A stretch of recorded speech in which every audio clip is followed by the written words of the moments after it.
pleasure to introduce our next session, which is entitled Who Am I and Where Do I Belong, with Dr. David Brodzinsky and Dr. Sally Popper. Dr. David Brodzinsky has, for the past 3 decades, his research and scholarly writing has focused primarily on issues related to the adjustment of adopted children and their families. He is especially well known for his research on developmental and family issues in adoption. Dr. Brodzinsky relocated to Oakland, California in 2006, where he maintains a private clinical and consultative practice focusing on the mental health needs of members of the adoption kinship system. He's been a consultant to countless public and private adoption agencies and has conducted training workshops on adoption and foster care throughout North America and Europe. He's been published widely on the psychology of adoption in professional journals and is the co-author and co-editor of 6 books on adoption. Dr. Sally Popper is a clinical psychologist and consultant working with several agencies and initiatives in the Pioneer Valley, including the Re-envisioning Foster Care Task Force. Prior to moving to the Pioneer Valley, she was involved in private practice psychotherapy, focusing on treatment of families with children who had experienced loss, trauma, or abuse. She has also conducted training and supervision for therapists working with children who have experiences of attachment disruption and trauma. Popper received her Master's in Education in Early Childhood Education from Rutgers University and her PhD in Clinical Psychology from the University of Pittsburgh. She has received advanced clinical training in working with children who have attachment issues. She is co-author of Attachment-Focused Therapy, a professional practice guide, published by the Association for Training and Treatment on the Attachment of Children. Please welcome our next speakers.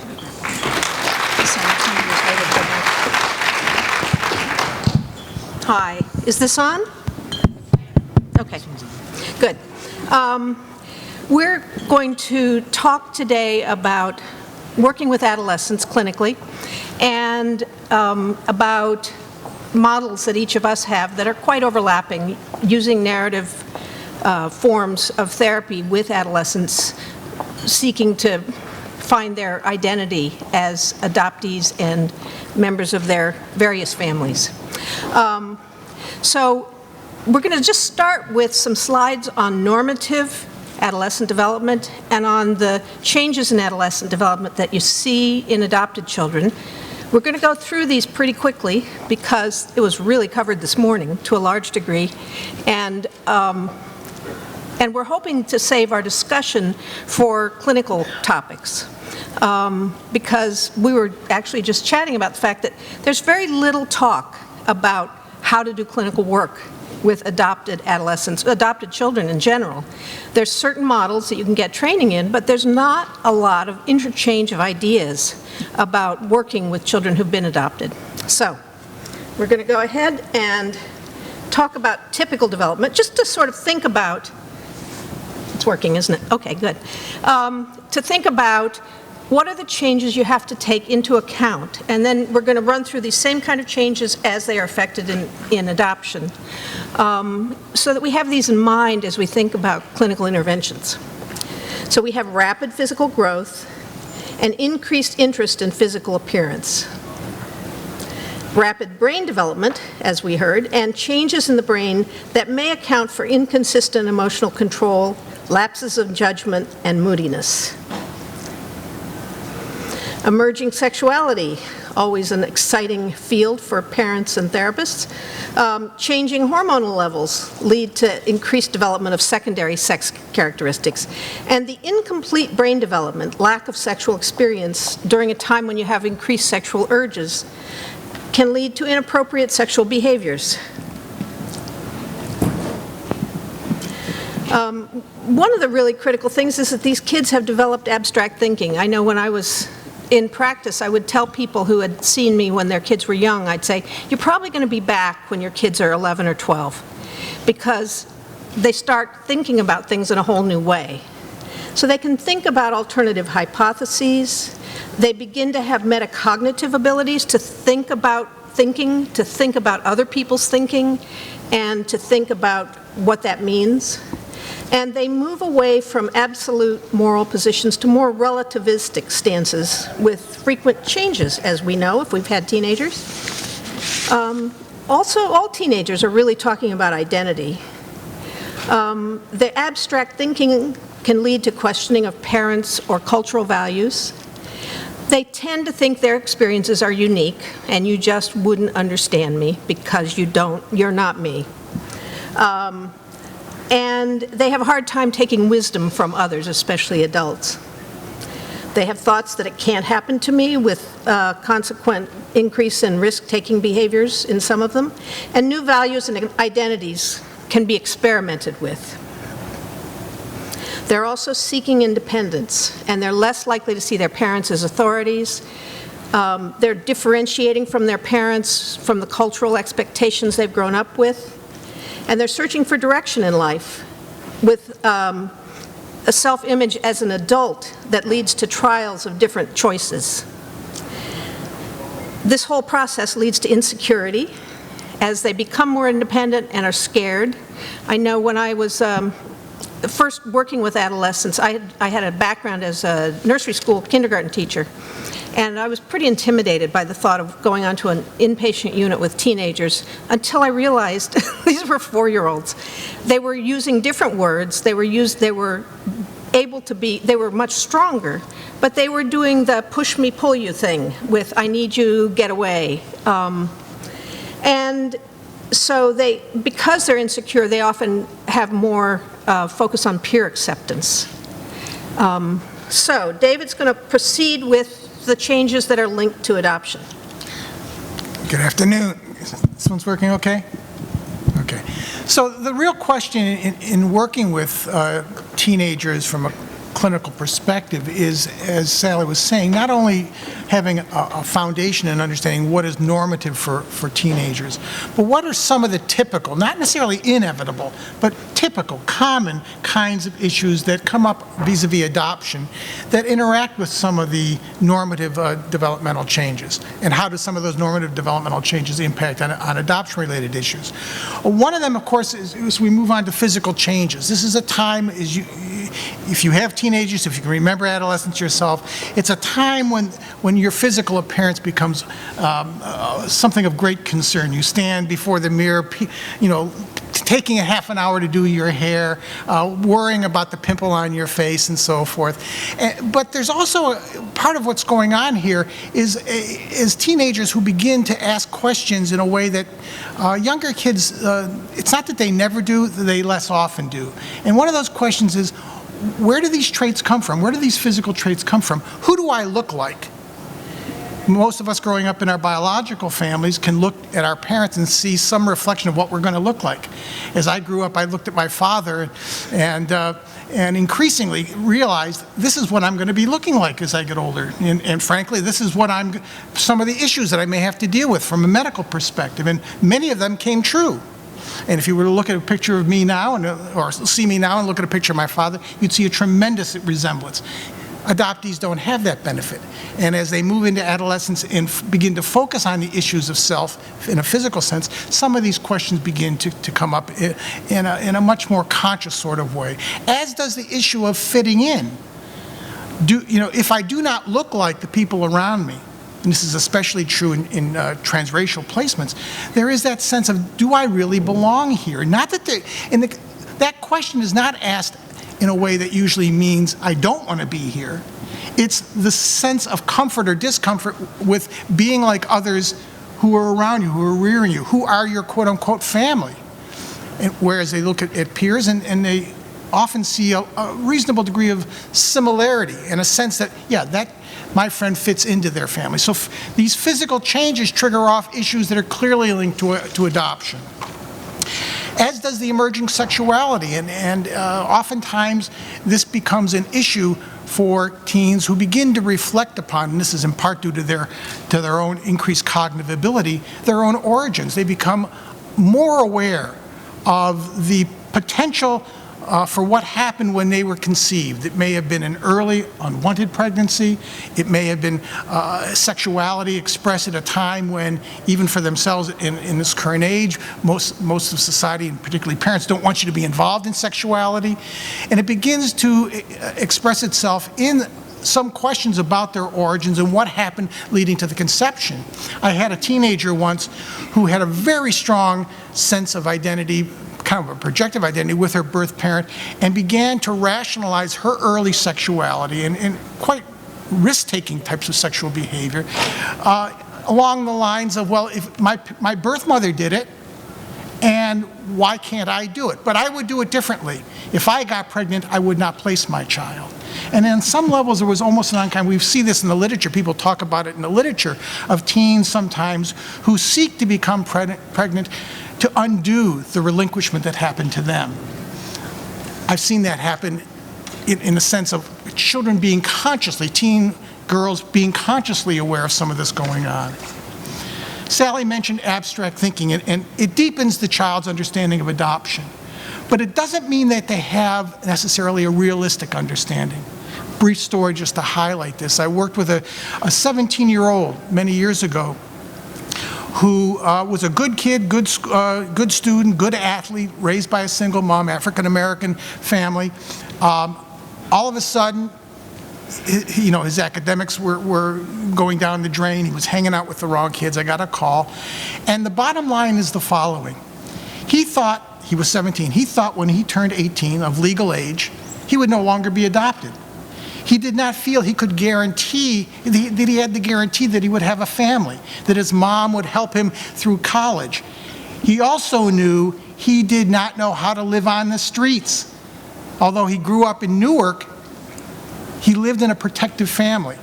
His mom had a lot of structure imposed. He did not go out and hang out on the streets with kids. And he knew, or at least he thought, that if in fact he was no longer to be adopted, he's going to have to learn that. And so what did he do? Something that in some ways was adaptive, given his misunderstanding. He started hanging out with kids who would model for him how he would have to live a life in order to live on the streets. I don't mean that as a homeless person. I mean that as someone who was street savvy. Part of the intervention was helping him to understand what adoption meant. Getting reassurance from his mom, I'm here, period. You may not want me in your life, when you're an adult, but I'm here. And it really helped him to feel much more secure. The point is, just because children are bright, just because they're developing abstract thinking, does not mean they fully understand what adoption's about. Many adults don't understand what adoption is about. When I have, and Sally may have had this experience too, where I've had families come to me working with previous therapists who, in response to a child who's been acting out all over the place, said, why don't you return him? In some form, not quite as blatant as that. I use that with the wording more for shock value. But the point is that the message was, well, this is a child who came from somewhere else. Perhaps there's someone else can be responsible for this. Contact the agency again. They placed the child. They should be responsible. It also deepens the child's understanding of loss in ways that, let's just move on to the next one, that really I think is interesting. Adoption-related, I talk a lot about this. Adoption-related loss is very complex, impacting in many areas of the life. There's obviously the loss of the nuclear family and extended family. There is the loss, and teenagers become more aware of this.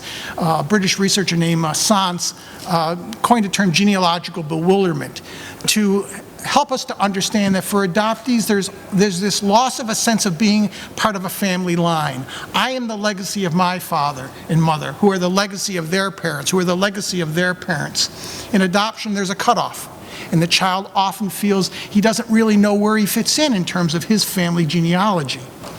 Loss of status, and that has to do with the stigma that still is part of society's view of adoption. Most teenagers, if you talk to them about how their friends feel about adoption and their being adopted, will probably tell you they think it's okay, it's cool. But as one teenager said to me, there's a subtext. I know they don't envy me for being adopted. And to the extent that they know that their friends don't envy them, their adoption status, they understand that it's being viewed as a kind of a second-class citizenship within the family, so to speak. So there is some status loss. There is the loss of fit that I already talked about. Loss of privacy in transracial placements. Teenagers don't like to be the object of attention, as we know. David Elkind coined a term, the imaginary audience for the discomfort that teenagers feel. Transracially placed kids, when they're out in the community, are very much aware that the people around them looking at their family probably realize that they're adopted. Now, as one teenager said to me, it's not that I'm ashamed of it, it's not that I'm uncomfortable at all, it's just that being adopted should be something that's private. It should be my private business, but I can't keep it private. When I'm with my family, people know, and I'm not in control of that, and that's uncomfortable for me. Next slide. Loss of racial, ethnic, cultural origins, linguistic origins. We've talked a little bit about that in some of the other stuff, so I won't go into that. One of the things that is lost that we do not, as either child welfare professionals or as mental health professionals or as adoptive parents, give enough focus to, is the loss of non-biological caregivers and supports. Those children who go through the foster system have been with many people, some of whom have been supports for them, some of whom they've had relationships that fostered security, not just in the family. What about those previous teachers, the previous therapists that they've had, their siblings, foster siblings, the siblings of maybe that were biological to the foster family that they were connected to, their previous friends as they move from home to home, their coaches, the people who've taught them special talents, their music teachers. All of these people who have been part of their past are typically lost as we move them from home to home. And then there's, of course, the loss of people from the orphanage or in their birth countries. Sometimes we don't realize that these have been perhaps supports for these children in ways that we don't give enough consideration to. Loss of a meaning maker. What do I mean by that? Parents are individuals who hold our history in their minds. They are the people who tell us the stories about when we were little. For a child who's placed at 5 years of age, whether from an orphanage or from a previous multiple foster placements, who's the meaning maker for those first 5 years for the child? Who's the person that can tell those stories? Usually, there are very limited people. We have records, but that's incomplete. And of course, the loss of sense of self. The loss of identity. Adoptees often use spatial metaphors. It's like there's a hole. Something's missing. In my book, Being Adopted, one of the women, an adult woman, talked about it as an amputation. The part of herself was psychically amputated, during the placement. So, when we're talking about helping individuals deal with issues of loss, with identity, with a sense of connection, we are talking in part about helping them to have available as much information as possible to maintain connections with people from the past. We're talking about helping the family to look at the attitudes they have about the children's origins. And the messages that kids get come oftentimes through the indirect, subtle, nonverbal messages of parents. The parent who avoids the questions about where the child comes from is giving the child a message, this is not a communication, this is not a topic that we want to talk about. If children feel that they come from something that is not worth talking about, how can they feel worthwhile as people? So what we want to do is to talk a little bit about some strategies. There are a number of different strategies that people use, that I use. We're not going to have a chance to talk about all of them. We're going to talk about two different strategies that have a lot in common, and yet there are some differences. Both are probably can be understood best as a kind of form of narrative therapy, would you say? Certainly I think of mine that way. These are strategies that each of us separately use to help children to deal with issues of loss, to deal with issues of identity, self, to deal with issues of connection. If you will, it is a part of the search for self. Great. And I would say, too, that we're talking about one aspect of the work we do with kids. This is in no way to say that this is all we do. But we thought we'd focus on one aspect of it, and particularly about these identity issues, and give examples of some of the work we've done. So my work really started with an immersion in attachment theory and research, and an understanding that when you talk to an adult, when you do an attachment interview with an adult, what you're looking for is whether they can speak coherently about their life. And coherent means they are succinct but thorough, that they give examples that fit with their first descriptions, that they don't get lost in their narrative, that they don't wander, and that they don't over-abbreviate or idealize. I think those are the main things. I mean, it's a big definition, but you can find adults who are securely attached who did not have a good childhood, but they're able to reflect on what happened to them and think about the impact it had on them at the time and how they look at it now that's different from the impact at the time. And so they do a lot of reflection. I've also been influenced by Peter Fonagy's work on reflective function, which I think is very important as kids become adolescents, that they begin to reflect on their experience, their thinking, their parents, and so forth. So what I've done with kids is a journal, essentially, which I call Struggling Towards Coherence. And I'll do bits of it as we go along, and there will be various themes, but I'm looking for increasing coherence, and what I do is I ask the kid to tell me the story about something, usually when something has come up in therapy. I usually ask questions about emotions related to what was going on. What do you think that was like? How do you think a baby would feel when that was happening? Those kinds of things. And sometimes parents tell another side of the story, and the children are encouraged to reflect on their experiences. Before you go, I just want to say one thing. Part of what we want to do today is not just to present two different strategies. We're going to have plenty of time, at least maybe 20 minutes or so of discussion. We want you to be able to share with us your own strategies, to the extent that those of you who are clinicians, at how you work with teenagers around adoption issues, or if maybe even somewhat younger children and so forth. So this is not just about us presenting our strategies to you. Right.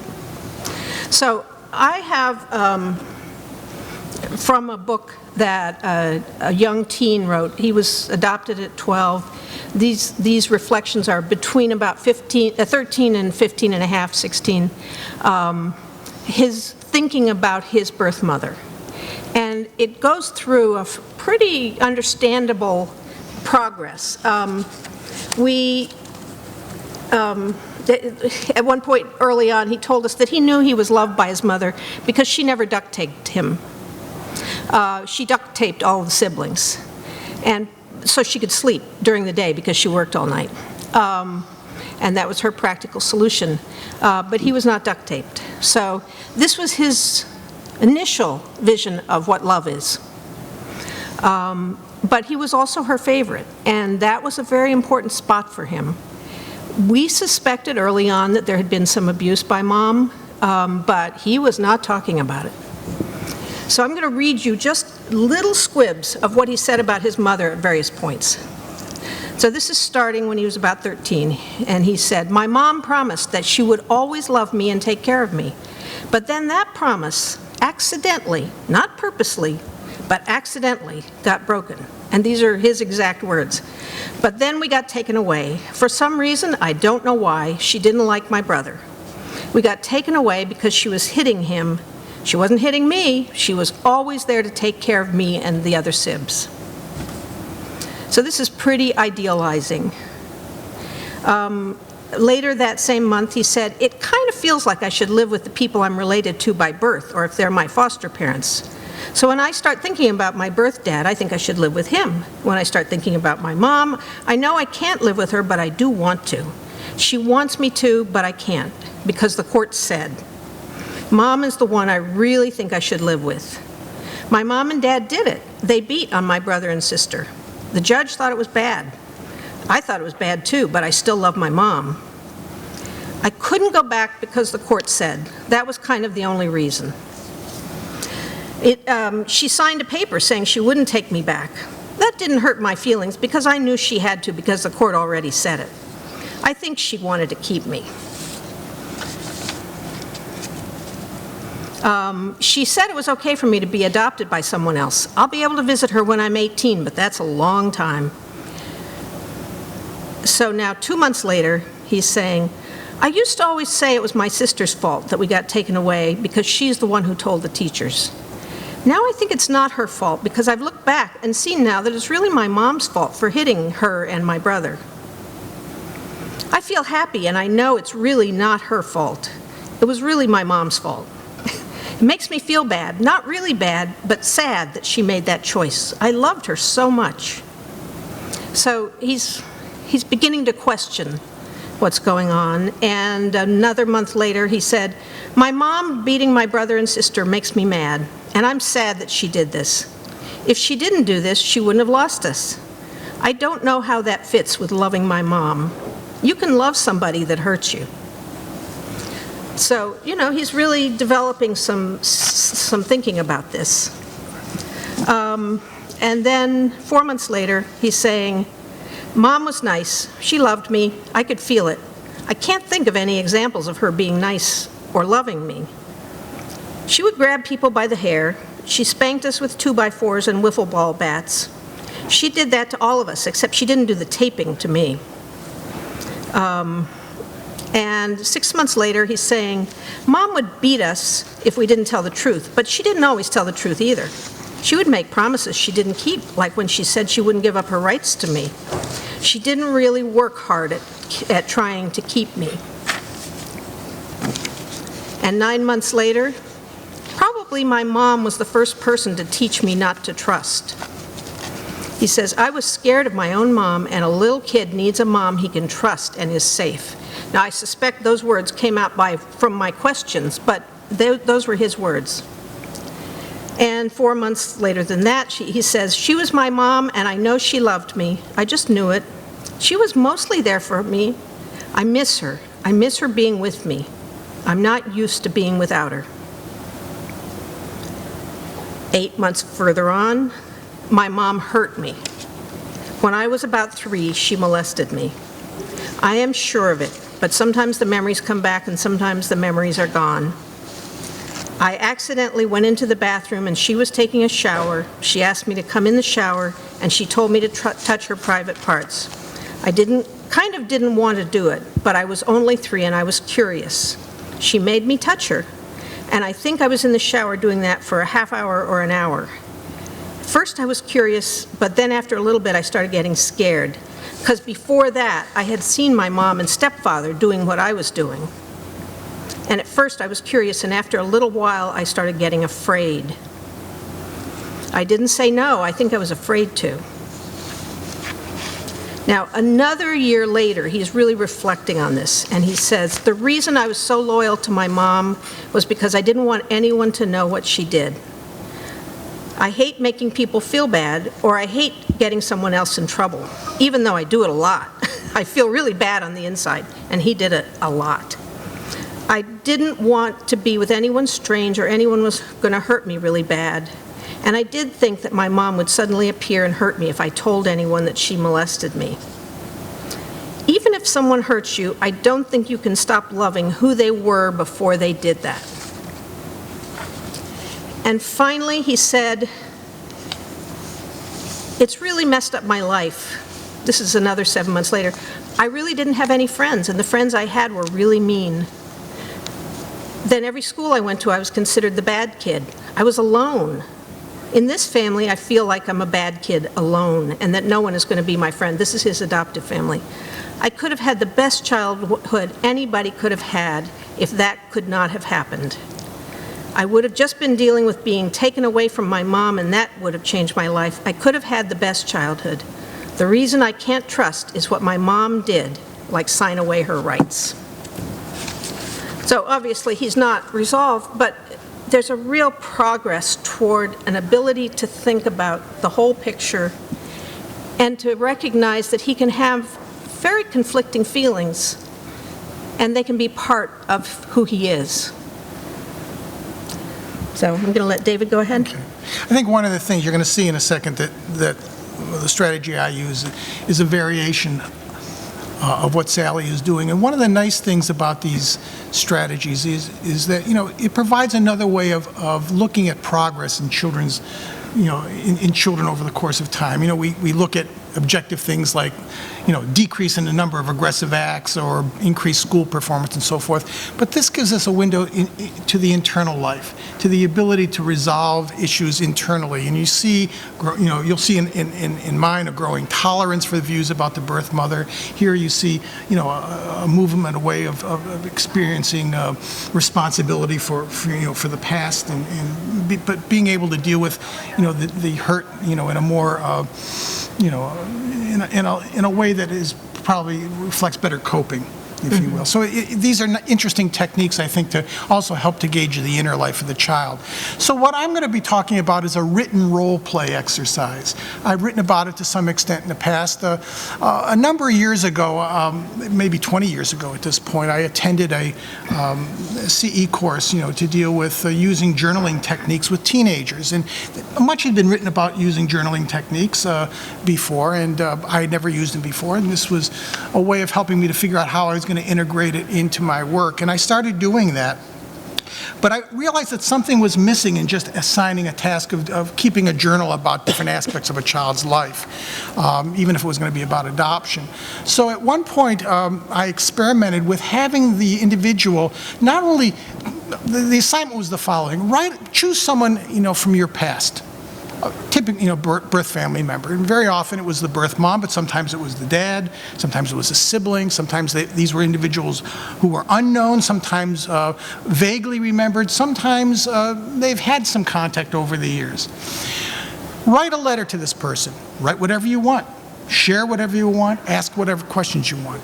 They do that. Then, after that's processed in therapy, the next part of the task is take the perspective of the person who gets the letter. The birth mom, for example. Pretend that you are the birth mom who has gotten the letter. Write a letter back to you. Imagine what she might be saying. They write the letter. That becomes processed. Okay, it's now your turn to respond to your birth mom.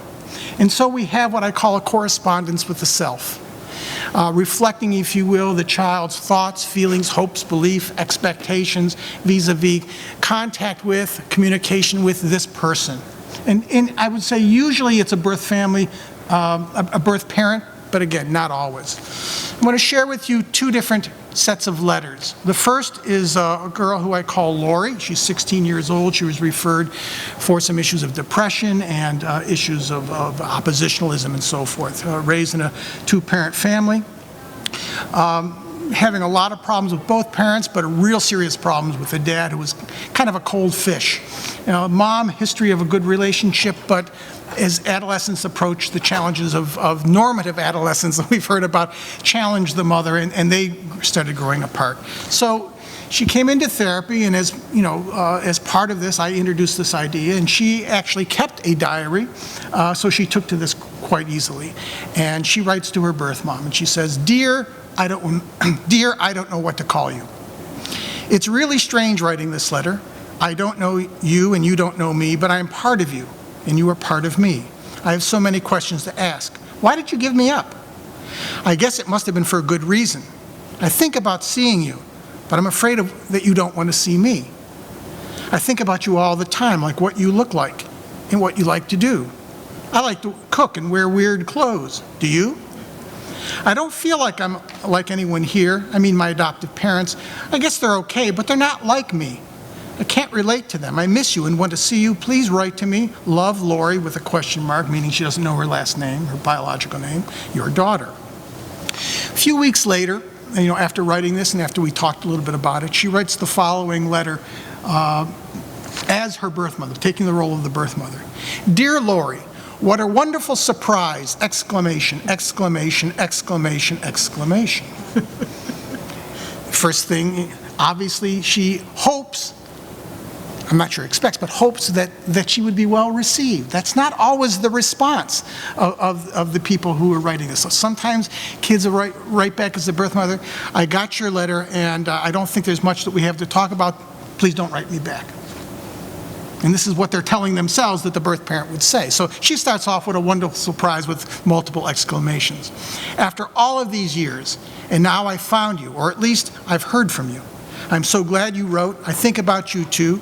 I think about what life would have been like if you had lived with me. I want to see you too. Please write back to me soon. I love you, question mark, your mother. Several months later after that, after finding out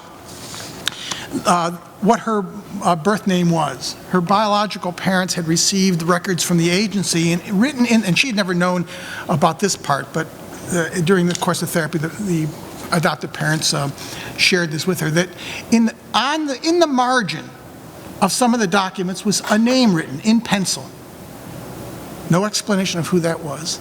No one told the adoptive parents who it was, but something about that process of how they got this and the way in which, it was in the caseworker's handwriting, said to her, this is the birth mother's name. They weren't allowed to tell the adoptive parents at the time. There was basically no open adoption going on when this child was being placed. But some sympathetic caseworker decided, I'll put the name in there, I won't tell them it's a name, they'll figure it out. During the course of therapy, she finds out this is her birth mother's name. She writes back to her birth mother, Dear Mom, I can't believe it. I know your name now. My adoptive parents never told me that they knew your name. They hid it from me. I wonder what else they know but haven't told me. I can't trust them.